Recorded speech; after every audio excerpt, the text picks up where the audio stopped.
Thank you, Mark.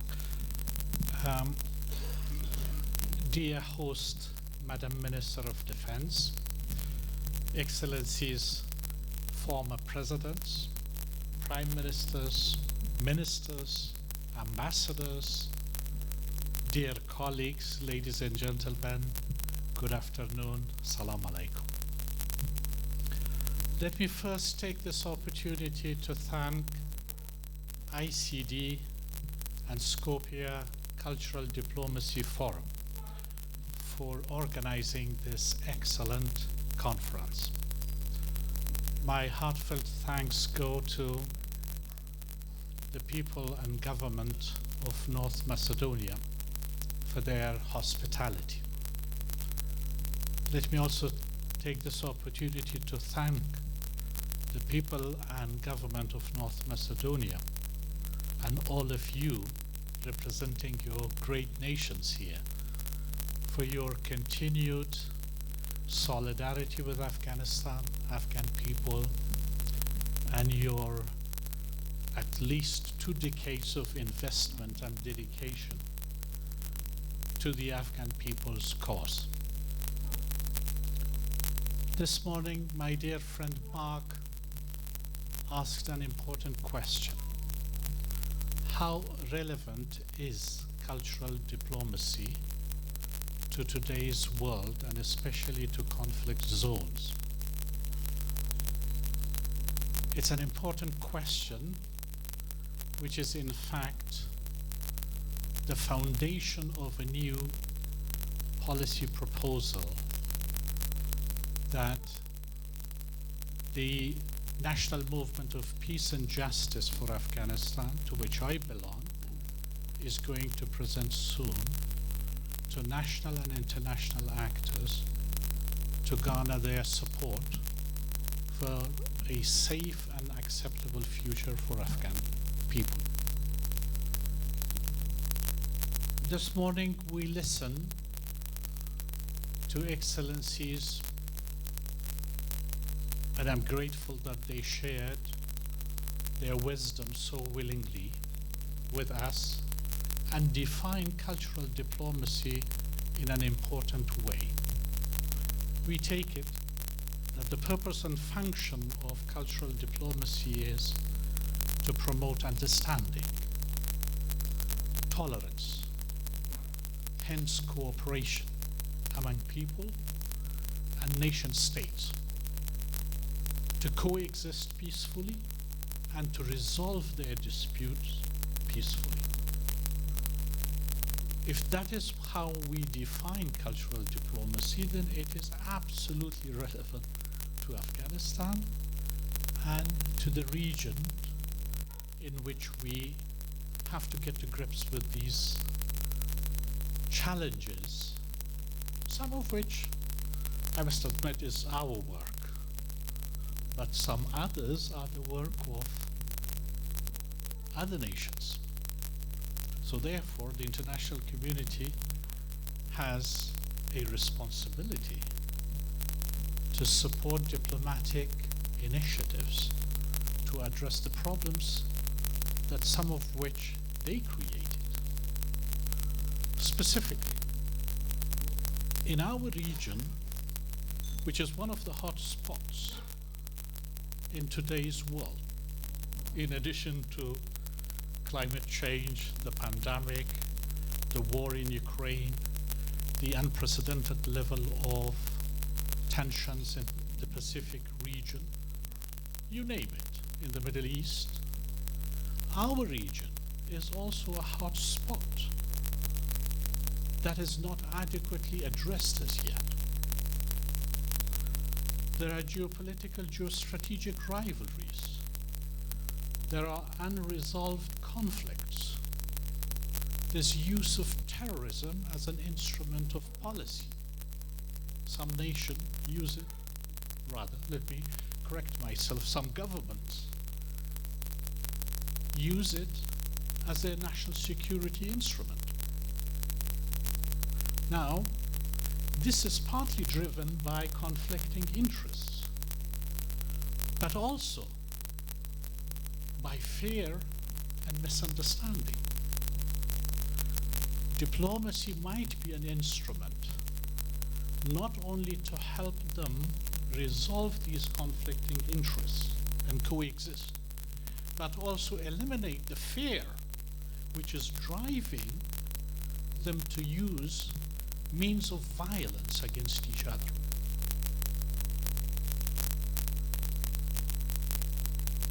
We were hoping that Afghanistan was a case that represented such a wisdom and common understanding on the part of the region and the international community. But unfortunately, because of the disastrous failure of the Afghan leaders and some of our international partners, what we built together for at least 2 decades with blood and treasure that we lost because of somebody's failure and somebody's poor judgment. Hence, it's now a responsibility. It's a shared problem and a shared responsibility that we have to get to grips with. With this, let me make, dear colleagues, I know this is a heavy afternoon and there has been an excellent offer of further generosity. My 4 quick points. How diplomacy can help us address the future of Afghanistan. My first point, that the current situation in the country is deteriorating, whether from a human rights, women's rights, humanitarian perspective, or economic, security, and political perspective. On this, there is consensus, both among Afghans and the international community, and the region. But where we are sad that we do not have consensus is that something that deteriorating situation is going to affect only the Afghans. And its spillover effects will not be a threat to the region or beyond the region. That is a sad part, because we are just repeating the mistakes that were made before, and it needs to be corrected. Second point.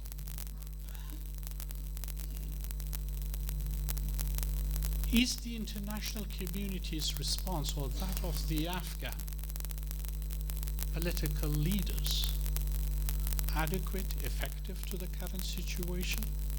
The answer is unfortunately no.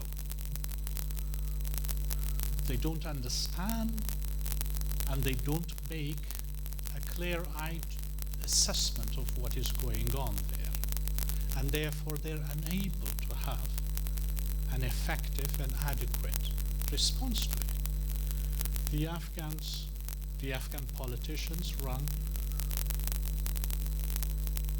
the risk of credibility.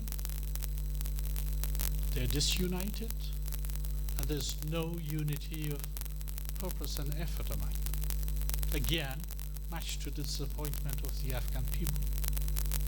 But on the international community side, what we see, by international community I also refer to the region in which we live. What we see is a great deal of unhelpful reductionism in foreign policy. So therefore you hear voices. Maybe it's time to normalize with the Taliban the relations that we have.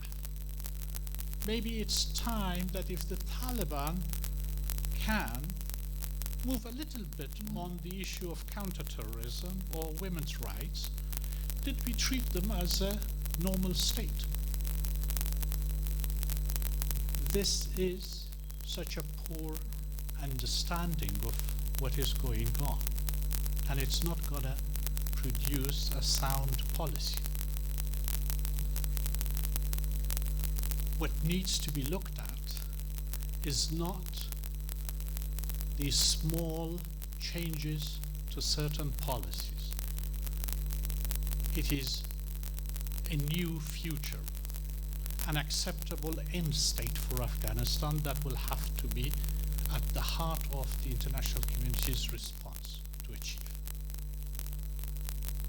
So they should aim correctly that changing one policy on one thing is not necessarily producing the result that we are collectively hoping to achieve.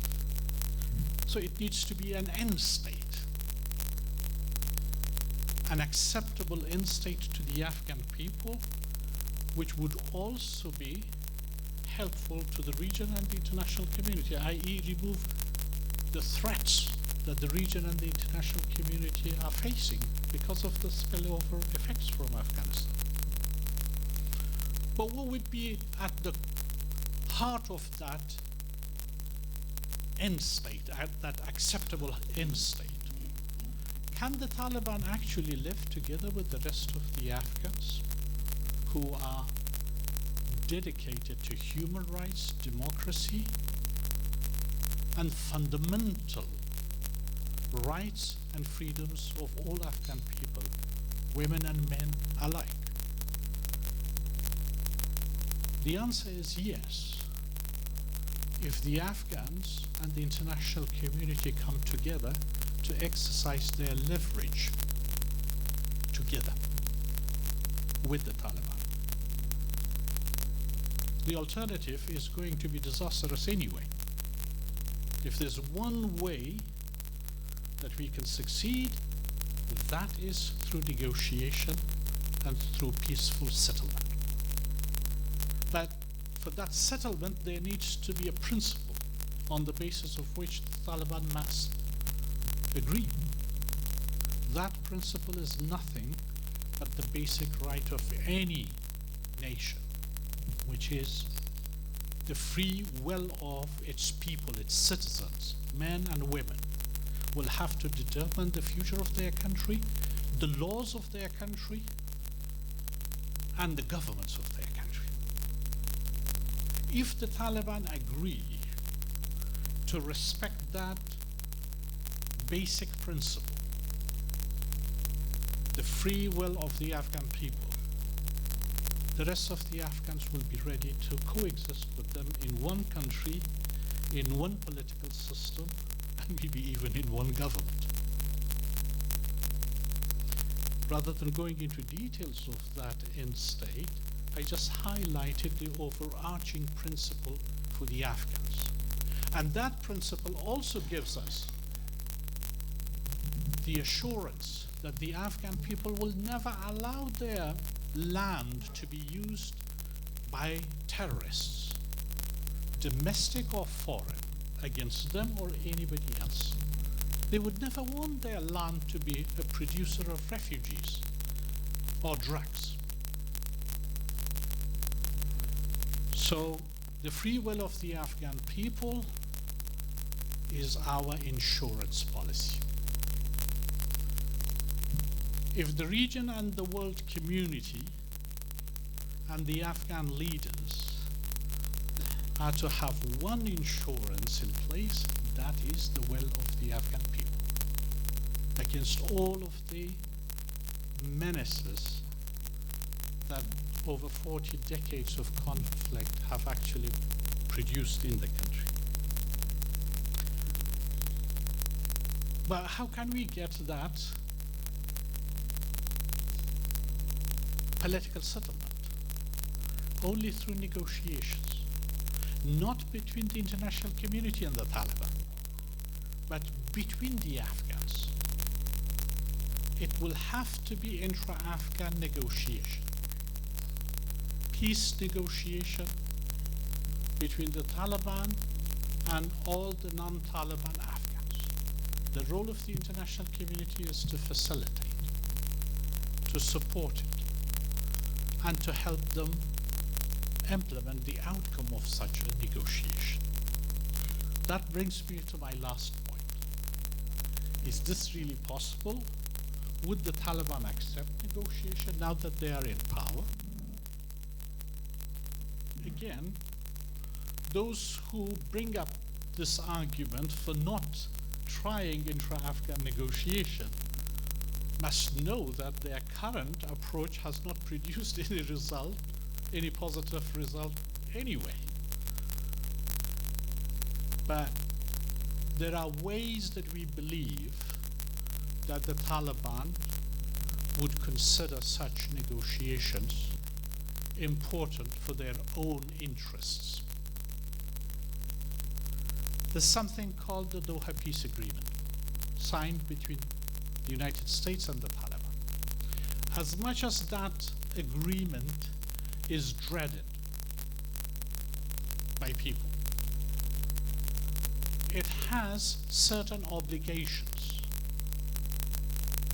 at least 4 obligations: counterterrorism, withdrawal of foreign troops, intra-Afghan negotiations, and a new political settlement. Unfortunately, the parties of the agreement are so selective in terms of the obligations of that agreement.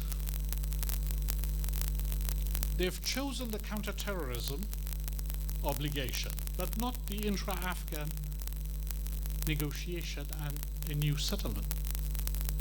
What we are saying to them, that if you are to have any credibility in the eyes of the Afghan people or the world community, honor your obligations, both of you, the parties to that agreement.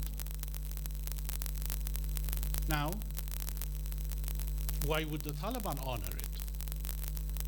Because the agreement is linked by the Taliban to their personal and regime security. The stakes cannot be higher than that. If the US was to withdraw from that agreement, the Taliban would never have any peace of mind for their own security or that of their regime. So the power of that agreement, that legal obligation, that political obligation, will have to be harnessed in support of intra-Afghan peace negotiation. So the agreement needs to be reviewed, its implementation needs to be reviewed by the United States and the UN Security Council, which endorsed it. I know this is a bilateral agreement, but the UN Security Council endorsed it. So it's important, an important piece of international accord that needs to be fully honored by both sides. Second measure that they will have to take in this regard is to maintain the consensus in the region and the international community about the future of Afghanistan. Counterterrorism, counter-narcotics, Afghanistan not to produce refugees are at least the 3 critical interests, not only in the region, but also beyond the region. And despite what is happening in Ukraine or elsewhere, these 3 still remain some basis for cooperation in the region and within the international community. So that cooperation will have to happen through a UN-led process.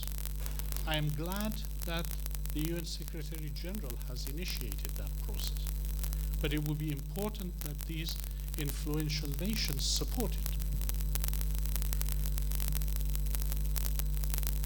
We turn to our Muslim country partners and say to them that you also have a role to play here. What Taliban represents in the name of Islam does not represent the true tenets and values of Islam. This was clearly